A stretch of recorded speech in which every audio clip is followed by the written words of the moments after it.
गगन अपने छोटे से परिवार, जिसमें वो खुद, उसकी पत्नी हरलीन और उनकी 8 साल की बेटी सिम्मी के साथ अमृतसर शिफ्ट हुआ था। वो एक गवर्नमेंट जॉब करता था और उसका प्रमोशन हुआ था और उसी प्रमोशन के साथ उसका ट्रांसफ़र भी हो गया था।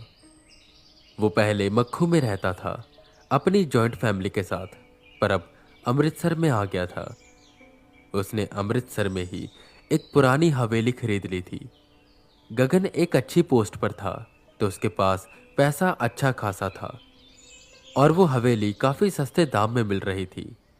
देखने में वो ज़्यादा पुरानी नहीं थी, बस उसका पेंट हल्का सा उतर गया था, जिसे शिफ्ट करने से पहले ही गगन ने पूरा मेंटेन कर दिया था और उसकी रेनोवेशन करा दी थी।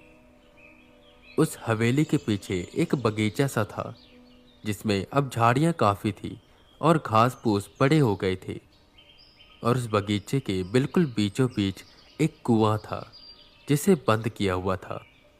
जब पहली बार गगन उस हवेली को देखने गया था, तभी उसने मन में बना लिया था कि इस कुएं को खुलवाकर वो यहाँ पर एक काफ़ी सुंदर गार्डन बनवाएगा, जिसमें एक झूला भी लगा होगा।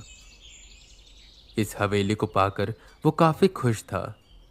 वो अपने पूरे परिवार के साथ वहाँ शिफ्ट हो जाता है और गगन लेबर्स को बुलवाकर उस बगीचे की सफाई करवानी शुरू कर देता है। 1-2 दिन ऐसे ही गुजर जाते हैं। सब कुछ सही चल रहा था और अब बारी आई थी उस कुएं को खुलवाने की। गगन और हरलीन वहीं खड़े थे और सिम्मी स्कूल गई हुई थी।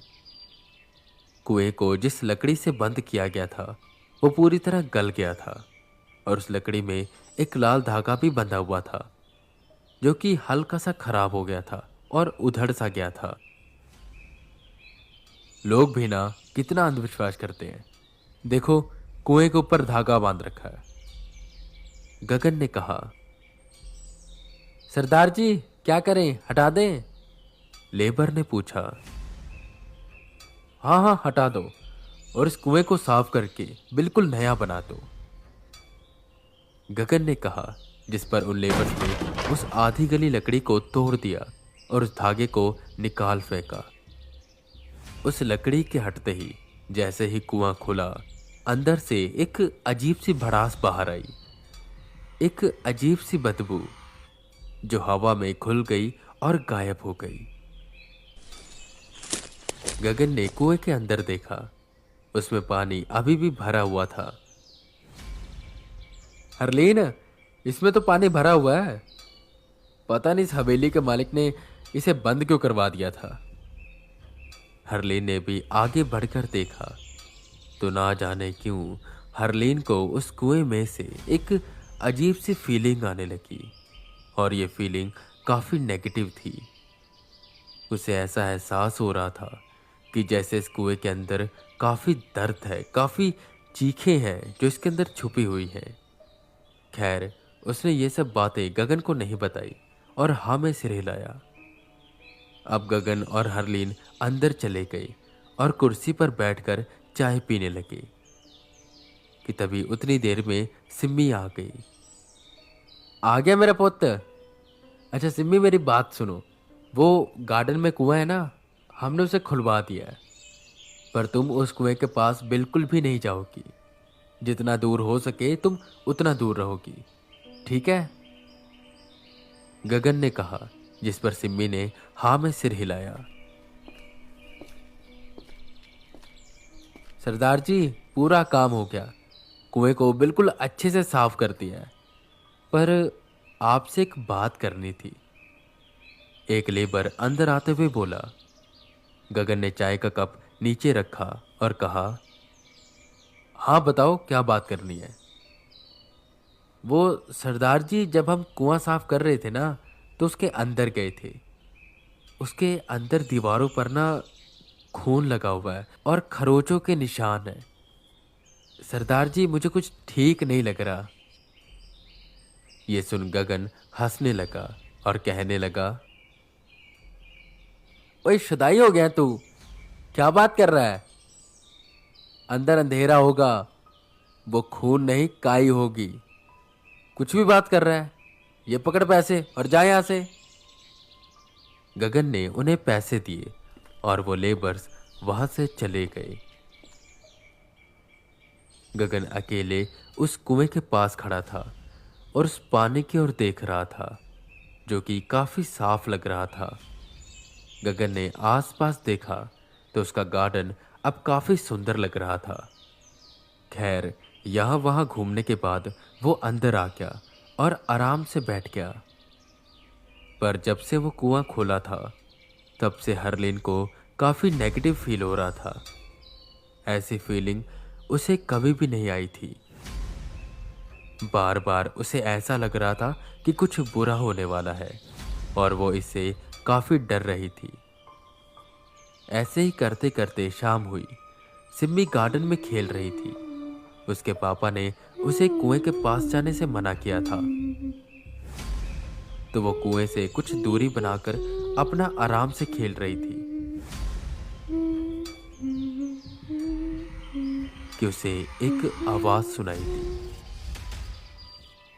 सिम्मी, मेरे साथ नहीं खेलोगी? ये आवाज कुएं के अंदर से आ रही थी। सिम्मी पहले तो डर गई कि उसे फिर से आवाज आई। सिम्मी, मेरे पास आओ, मुझे भी आपके साथ खेलना है। मेरे पास ढेर सारी चॉकलेट्स हैं। इतना सुन सिम्मी खुश हो गई। क्या? ढेर सारी चॉकलेट्स? वो भागकर कुएं के पास जाने लगी कि तभी गगन ने उसे देख लिया और डांटते हुए कहा, सिम्मी, मैंने कहा था ना कुएं के पास नहीं जाना, चलो अंदर। सिम्मी मुंह लटकाकर अंदर चली आई। शाम से रात हुई। वो सब बैठकर आराम से खाना खा रहे थे कि तभी हरलीन के हाथ से एकदम से प्लेट छूटी और वो जोर जोर से चिल्लाने लगी। गगन भागकर उसके पास आया। हरलीन, क्या हो गया? वो खिड़की के बाहर से मुझे कोई देख रहा था। गगन ये सुनकर बिल्कुल हैरान हो गया। उसने खिड़की की तरफ देखा पर वहां पर कोई भी नहीं था। वो भागकर गार्डन में गया पर वहां पर भी कोई नहीं था।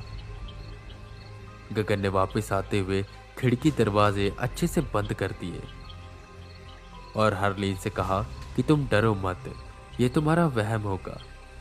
नहीं, मेरा वहम नहीं है।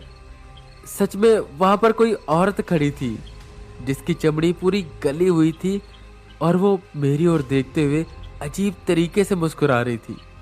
मुझे बहुत डर लग रहा गगन, मुझे यहाँ नहीं रहना। हरलीन काफी डरी हुई थी, जिस पर गगन उसे शांत कराता है और वो सब सोने के लिए चले जाते हैं। वक्त गुजरा। रात के यहीं 1 बज रहे थे। गगन को किसी औरत के रोने की आवाजें सुनाई देने लगी। वो उठा और यहाँ वहां देखने लगा। हरलीन आराम से सो रही थी। वो सिम्मी के कमरे में गया तो सिम्मी भी सो रही थी। वो सीढ़ियों से नीचे आया। उसे रोने की आवाज साफ साफ सुनाई दे रही थी जो बाहर से आ रही थी। उसे कुछ भी समझ नहीं आ रहा था कि तभी उसने गार्डन की तरफ देखा जहां उसकी नजर कुएं पर पड़ी। उस कुएं के अंदर पैर लटकाए कोई औरत बैठी हुई थी जो रो रही थी। गगन हिम्मत जुटाकर बाहर आया। उस औरत की पीठ गगन की तरफ थी। गगन ने आवाज लगाई, बहन जी, इस वक्त आप यहाँ पर क्या कर रहे हो? इतने में उस औरत ने अपना रोना बंद किया और पलटकर गगन की ओर देखने लगी। उस औरत का चेहरा देखकर गगन डर से कांपने लगा। उस औरत का चेहरा गला हुआ था और वो रोते हुए बस गगन की ओर देख रही थी। उसकी आंखों से खून बह रहा था। उसकी चमड़ी पूरी तरह पीली पड़ चुकी थी, जैसे कि उसमें खून की एक बूंद नहीं है। अभी गगन कुछ समझ पाता कि उस औरत ने कुएं में छलांग लगा दी और छलांग लगाने के साथ ही गगन को सिम्मी के जोर से चिल्लाने की आवाज सुनाई दी। वो भागकर ऊपर गया तो सिम्मी जोर जोर से रो रही थी। सिम्मी, क्या हुआ? गगन ने पूछा। सिम्मी के रोने की आवाज सुनकर हरलीन भी वहां आ गई। सिम्मी ने बताया कि अभी उसने अपने ठीक सामने एक औरत को देखा जो बहुत ज्यादा डरावनी लग रही थी। ये सुनकर अब गगन को यकीन हो गया कि इस हवेली में जरूर कुछ है, और खासकर उस कुएं में। उस दिन सिम्मी को गगन और हरलीन अपने पास सुलवाते हैं, पर वो पूरी रात सो नहीं पाते क्योंकि पूरी रात उन्हें उस औरत के रोने की आवाज सुनाई दे रही थी।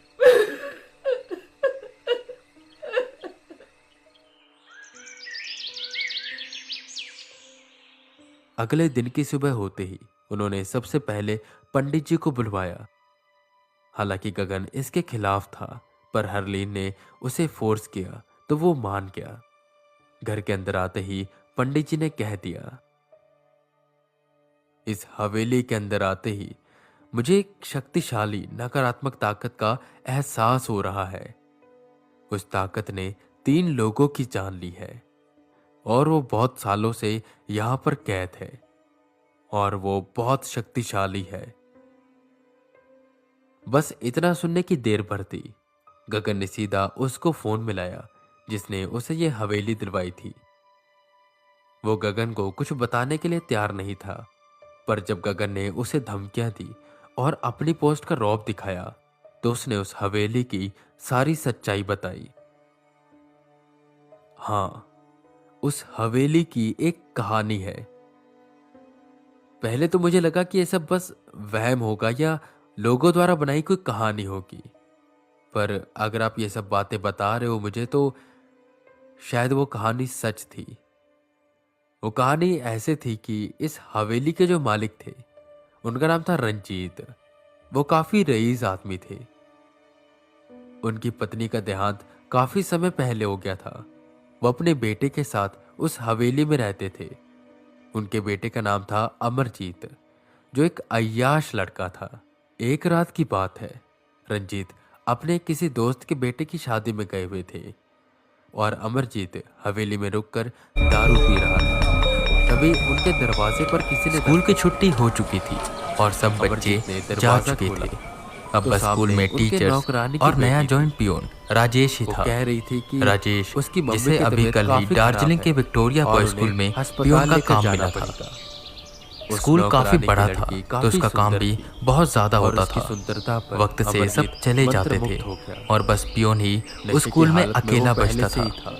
उसने 4 उसके बजते साथ बजते सारे जबरदस्ती टीचर्स चले गए फिर और अब उस मारकर विक्टोरिया कुएं बॉय में स्कूल में फेंक बचा राजेश, पर जब उसने बिल्कुल उसे कुएं में फेंका अकेला। तो उसे लग रहा था 5 वो बज मर चुके चुकी थे है। और वो पर जिंदा क्लासरूम्स थी। की सफाई कर रहा था। अगले दिन जब रंजीत आए अभी तो वो उन्हें सेकंड ये फ्लोर सब पर पता था चला। और क्लास 7B की सफाई कर रहा था काफी देर कि हो उसे चुकी ऊपर के फ्लोर से एक आवाज आई। कुछ दिन ऐसे ही गुजरे कि एक रात अमरजीत अपने जैसे ही कोई कमरे कॉरिडोर में मरा यहाँ से हुआ वहां भाग रहा हो। उसकी वो मौत भागते हुए यहाँ ऊपर से गया हुई। तो रंजीत ऊपर को अब यह कोई एहसास नहीं हुआ था कि उस लड़की की आत्मा इस हवेली कि में अब भटक उसे रही है। 4th फ्लोर से आवाज तब आने उन्होंने लगी। पूजा पाठ उसे करवा लगा के कोई बच्चा इस रुका कुएं है के अंदर जो उसके उस साथ आत्मा मस्ती को कर रहा कैद है। कर दिया राजेश को बहुत और उसे गुस्सा आ बंद रहा कर था। दिया। वो फिर ऊपर वाले फ्लोर पर गया गगन और जैसे सब ही वो कुछ समझ पहुंचा गया। कि क्लासरूम उसके बाद 11C का पंडित जी दरवाजा ने बंद हुआ। वहां पर हवन किया राजेश और भागकर कुएं उस को क्लासरूम में गया, सीमेंट से अच्छे से बंद करवा दिया। पर वहां पर अब और कोई उसके भी नहीं बाद था। कभी भी गगन उसने को एक एक या बेंच हरलीन अच्छे को से चेक कुछ भी किया, नेगेटिव फील पर नहीं कोई छुपा भी और नहीं ना हुआ ही था। किसी के रोने तभी की उसे आवाज बाहर सुनाई। से आवाज आई। कोई क्योंकि भागते हुए रोने नीचे की जा रहा आवाज था। को, उस चीखों की आवाज राजेश भागकर नीचे की ओर जाने लगा और 3rd फ्लोर पर आकर रुका। राजेश को लगा वो यहीं किसी क्लासरूम में छुपा होगा। उसने ढूंढा पर वहां पर कोई भी नहीं था, जो कि काफी हैरानी की बात थी।